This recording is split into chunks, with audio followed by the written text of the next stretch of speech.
계속해서 우리가 어떻게 하나님의 영광을 드러내며 살 것인가, 거룩한 제사장으로서 하나님의 아름다운 덕을 선포하며 살 것인가, 그런 맥락에서 계속해서 거룩한 삶에 대해서 이렇게 권면을 하고 있는데요. 오늘 마지막 권면이라고 볼 수 있는데, 핵심은 함께 믿음의 길을 걸어가는 형제들을 어떻게 대해야 하는가, 그 내용입니다. 8절과 9절을 한번 다시 보십시오. 마지막으로 말하노니 너희가 다 마음을 같이하여 동정하며 형제를 사랑하며 불쌍히 여기며 겸손하며 악을 악으로 욕을 욕으로 갚지 말고 도리어 복을 빌라. 이를 위하여 너희가 부르심을 받았으니 이는 복을 이어받게 하려 하심이라. 종들에게 주는 말씀도 있었고, 남편에게 주는 말씀, 아내에게 주는 말씀, 또 세상의 권세 앞에서 어떻게 살아야 되는지, 박해하는 자 앞에서 또 우리가 어떻게 살아야 되는지, 그런 내용들을 많이 우리가 이 베드로 사도는 성도들에게 말하고 있는데, 오늘은 함께 믿음의 길을 걸어가는 성도들을 향해 주는 말씀이라고 이해하시면 됩니다. 그런데 교회 안에서만이 아니라 가정에서 우리가 서로를 대할 때에도 이런 말씀으로 서로를 대하시고, 교회에서 함께 신앙의 길을 걸어갈 때에도 이런 말씀의 원리를 따라 살아가라는 그런 하나님의 뜻으로 이 말씀을 우리가 좀 적용해 보면 좋겠는데, 하나씩 좀 끊어서 보자면요. 먼저 너희가 다 마음을 같이 하여 라고 시작을 합니다. 마음을 같이 하여. 마음을 같이 하라, 이것은 인간적으로 서로에 맞춘다는 의미는 아닙니다. 그래, 서로 맞추자. 너도 여기로 오고 나도 그리로 가고 맞추자, 그런 의미가 아니라 다 마음을 같이 하라는 것은 다 그리스도의 마음을 품으라는 것입니다. 나도 그리스도의 마음을 품고 너도 그리스도의 마음을 품고, 그리하여 마음을 같이 하라는 것입니다. 그러니까 인간적으로 서로 마음을 맞추어서, 뜻을 맞추어서 분쟁을 막고 화목을 이룬다, 이런 의미가 아니라 다 그리스도의 마음을 품고 주 안에서 한 마음이 되라는 거예요. 빌립보서 2장에 너희 안에 이 마음을 품으라, 곧 그리스도 예수의 마음이니 라고 말씀을 하는데, 우리가 서로 함께 참 화목하게 살아가기 위해서, 분쟁과 갈등 없이 우리가 서로 살아가기 위해서는 우리 모두가 이 마음을 품어야 한다는 거죠. 예수님의 마음, 어떤 마음입니까? 자기를 낮추시고 하나님의 말씀에 죽기까지 복종하신 마음, 자기를 낮추시고 하나님께 복종하는 그 마음, 우리에게 이 마음이 있어야 한다는 것입니다. 자기를 낮추는 마음, 하나님의 말씀에 죽기까지 복종하신 예수님처럼 하나님의 말씀에 복종하는 그런 마음, 그 마음을 가질 때 우리가 하나됨을 이루어 나갈 수 있는 겁니다. 우리가 왜 하나 되지 못하고 때로 갈등하고 서로 분열하기도 하고 섭섭하기도 하고 벽이 생기기도 하고, 우리가 예수 그리스도의 마음을 가지고 하나님의 말씀에 복종하지 않기에, 우리가 겸손하지 않기에 우리 가운데 그런 갈등과 분쟁과 문제가 일어나는 것이라고 말할 수 있어요. 우리가 교회 안에서 우리는 마음을 같이 해야 됩니다. 예수님의 마음, 자기를 낮추시고 죽기까지 복종하신 그 마음을 우리가 품어서 마음을 같이 해야 합니다. 근데 우리는 모두 각자 자신의 생각이 있고 각자 자기의 마음이 있습니다. 내 생각이 있고 내 주장이 있습니다. 내 감정이 있습니다. 근데 그것이 내 감정과 내 주장과 내 생각이 주님의 뜻에 맞지 않는다면 그걸 버려야 합니다. 모르는 분이 없죠, 이거는. 그걸 버리고 하나님의 뜻에 맞추는 것. 주님께서 하나님의 뜻에 맞추며 죽기까지 복종하신 것처럼, 자기를 낮추신 것처럼 우리가 그 마음을 품고 신앙의 길을 걸어가고 그 안에서 마음을 같이 해야 한다는 것입니다. 성도 여러분, 우리는 각자 자기의 생각과 주장과 감정이 다 있습니다. 근데 그것이 주님의 뜻에 맞지 않는다면 자기를 부인하고 주님을 따라가는 것, 그게 바로 하나됨을 이루어 나가는 가정의 모습이고 교회의 모습이며 공동체의 모습입니다. 우리 모두가 주님의 마음을 품고 마음을 같이하여 하나됨을 이루어 나가는 우리의 가정과 교회와 우리 공동체가 되기를 바랍니다. 두 번째는 동정에 대해서 말씀하고 있습니다. 동정하며, 동정이라는 것은 다른 사람의 처지를 나의 일처럼 여기는 것입니다. 그러니까 같이 아파할 줄 아는 것이죠. 성경은 여러 곳에서 동정을 강조하는데 로마서 12장 15절은 이렇게 말씀합니다. 즐거워하는 자들과 함께 즐거워하고 우는 자들과 함께 울라.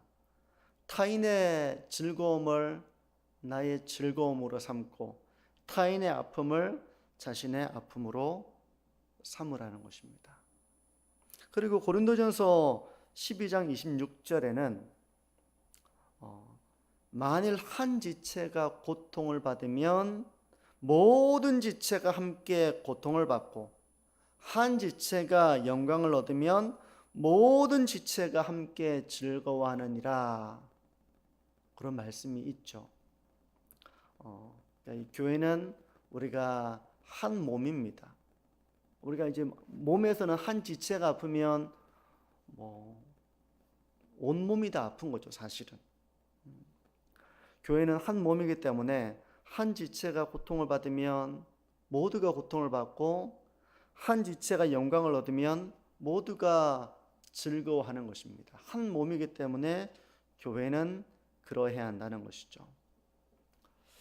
성도 여러분, 우리는 한 몸이기 때문에 한 지체의 고통은 곧 모든 지체의 고통이 되는 것입니다. 한 지체의 영광은 모든 지체의 영광이 되는 것입니다. 교회는 한 몸이기 때문에 그렇습니다. 가정도 마찬가지죠. 우리가 다른 성도들, 가족이라고 적용해 볼 수도 있고요, 성도들로 적용해 볼 수 있겠죠. 어려운 처지에 있는 사람을 내 몸처럼 여기는 마음, 이런 마음을 가지는 것이 순종입니다. 공감하는 것입니다. 즐거움에 함께 공감하면서 기뻐해 주는 것입니다. 나는 무관하다 이렇게 여기는 것이 아니라 같이 기뻐해 주는 것, 어려운 일을 당했을 때 같이 아파해 주는 것, 이렇게 공감하며 함께 아파하고 즐거워하고 하는 이런 삶, 동정하라는 것입니다. 이런 동정이 우리 가정 안에서 또 교회 안에서 열매 맺기를 바랍니다. 우리가 힘겨운 이 세상의 나그네 길을 걸어가는 동안에 우리가 이렇게 서로의 처지를 보면서 함께 즐거워하고 함께 아파하면서 신앙의 길을 걸어가는 우리 가정과 교회가 되어지기를 바랍니다. 세 번째는 형제 사랑입니다. 형제를 사랑하며 라고 말씀하고 있죠. 함께 믿음 안에서 신앙의 길을 걸어가는 형제를 사랑하라는 것입니다. 근데 형제를 사랑하는 것이 구원받은 하나님의 자녀가 되었다는 강력한 증거입니다. 요한일서 3장 14절과 15절에는 이렇게 말씀합니다. 우리는 형제를 사랑함으로 사망에서 옮겨 생명으로 들어간 줄을 알거니와 사랑하지 아니하는 자는 사망에 머물러 있느니라. 형제를 사랑하는 자는 사망에서 생명으로 옮긴 자라는 겁니다. 형제를 사랑하지 아니하는 자는 사망에 머물러 있다는 것입니다. 그러니까 우리가 형제를 사랑한다면 그 사람은 하나님의 자녀가 되었다는 강력한 증거예요. 형제를 사랑하지 않는다면 그 사람은 구원받은 자임을 나타내지 못한다는 것입니다. 또 요한일서 4장 20절도 이렇게 말씀합니다. 누구든지 하나님을 사랑하노라 하고 그 형제를 미워하면 이는 거짓말하는 자니 보는 바 그 형제를 사랑하지 아니하는 자는 보지 못하는 바 하나님을 사랑할 수 없느니라. 하나님을 사랑한다면 형제를 사랑하는 것이 마땅하다 하는 말씀입니다. 물론 그렇다고 해도 우리는 서로에게 사랑하지 못할 때도 있죠. 서로에게 이기적인 모습이 되기도 하고, 사랑해야 되는데 배려하지 못하고 이기적이 되기도 하고, 서로에게 아픔을 주기도 하고, 또 경건하지 못한 모습으로 서로에게 실망을 줄 때도 있을 것입니다. 그럼에도 불구하고 우리가 걸어가야 할 길은 사랑이라는 것입니다. 우리가 기계적으로 사랑할 수는 없을 거예요. 마음이 이렇게 몸이 아프면 아유 아프다 이렇게 찡그리기도 하고 걱정이 되기도 하고 그럴 수 있잖아요. 마찬가지로 형제와 함께 하는 가운데 우리가 참 실족하기도 하고 마음이 상하기도 하고 그러면 사랑하기가 어려울 때도 있겠죠. 기계적으로 우리가 로봇처럼 사랑하지는 않을 것입니다. 하지만 그럼에도 불구하고 우리가 걸어가야 할 길은 사랑이라는 것입니다. 결국에 걸어가야 할 길은 사랑인 거예요. 결국 우리가 형제를 두고 기도할 때 우리가 해야 될 기도는 그를 용서하는 기도를 하는 것과 그를 축복하는 기도를 하는 것입니다. 이렇게 하는 것이 순종입니다. 사랑할 만하기 때문에 사랑한다면 그건 세상 사람도 그렇게는 합니다. 사랑할 만하기 때문에 사랑하는 거. 악인도 자기 자식을 사랑하잖아요. 그렇게 합니다. 그건 누구나 할 수 있는 것입니다. 사랑할 만한 사람을 사랑하는 건 누구나 그렇게 하는 것입니다. 하지만 그러지 못한 모습이 있을지라도 사랑으로 품어내는 것, 그게 바로 우리에게 주신 하나님의 말씀이에요. 형제를 사랑하라는 건 네가 사랑할 만한 때만 사랑해라 그런 의미가 아니라 형제를 바라볼 때 그에게 부족함이 있고 어리석음이 있고 실족시키는 면이 있고 하더라도 형제를 주 안에서 함께 형제된 자를 사랑하라는 것입니다. 우리는 그렇게 순종하라고 하나님이 말씀하시는 거예요. 끝으로 네 번째는 서로 불쌍히 여기며 겸손하며 이렇게 말씀하고 있습니다. 모두 그리스도의 마음을 품는 것에 포함된 것이죠. 그리고 9절에는 악을 악으로 욕을 욕으로 갚지 말고 도리어 복을 빌라 그렇게 말씀을 합니다. 사람들은 악을 당하고 욕을 들을 때 복을 빌기를 좋아하지 않습니다. 오히려 받은 악보다 들은 욕보다 더 큰 악으로 갚기를 원하고 더 큰 욕으로 상처 입히기를 원하는 것이 타락한 본성이고 그게 바로 세상의 법칙이죠. 하지만 교회 안에서 연약함으로 인해서 또 어떨 때는 오해로 인해서 이런 일이 일어나더라도 복수하지 아니하고 악으로 갚지 말고 그것을 끌어내고 도리어 복을 비는 것, 그렇게 형제를 대하라는 것입니다. 누군가 욕을 하면 맞대어 욕을 하는 대신에 그 사람을 위해 복을 비는 것으로 그렇게 하라는 것입니다. 그렇게 하실 수 있겠습니까? 아마 우리는 그렇게 하기 좋아하지 않을 겁니다. 그렇게 하기 싫을 겁니다. 우리의 완악함은 그렇게 하기를 좋아하지 않을 거예요. 근데 좋아서 하는 게 아닙니다. 좋아서 하고 싫으니까 안 하고, 그게 아니라 하나님의 명령이기 때문에 우리는 순종하라는 겁니다. 하나님께서 너희가 이렇게 형제를 대하라는 것입니다. 말씀을 정리합니다. 하나됨은 그냥 이루어지는 것은 아닙니다. 요즘 이렇게 우리 교회가 되게 분위기가 좋다, 제가 이런 얘기를 들었어요. 그런가요? 우리 교회 같은 분위기가 잘 없다, 이런 얘기를 누가 하는 걸 제가 들었습니다. 그런가요? 네. 그렇다는 얘기를 제가 들었어요.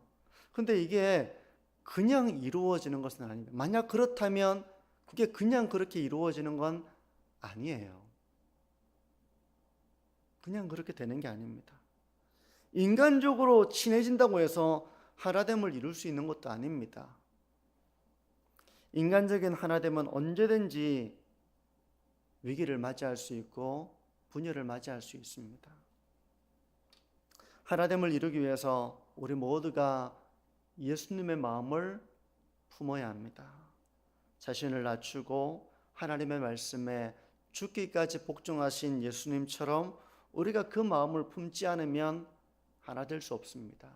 내가 낸데 하면서 내 감정과 내 주장과 내 뜻을 앞세우고 내가 낸데 하면서 우리가 각자가 다 자기 소견에 옳은 대로만 행한다면 그런 것은 결코 하나됨을 이룰 수가 없을 것입니다.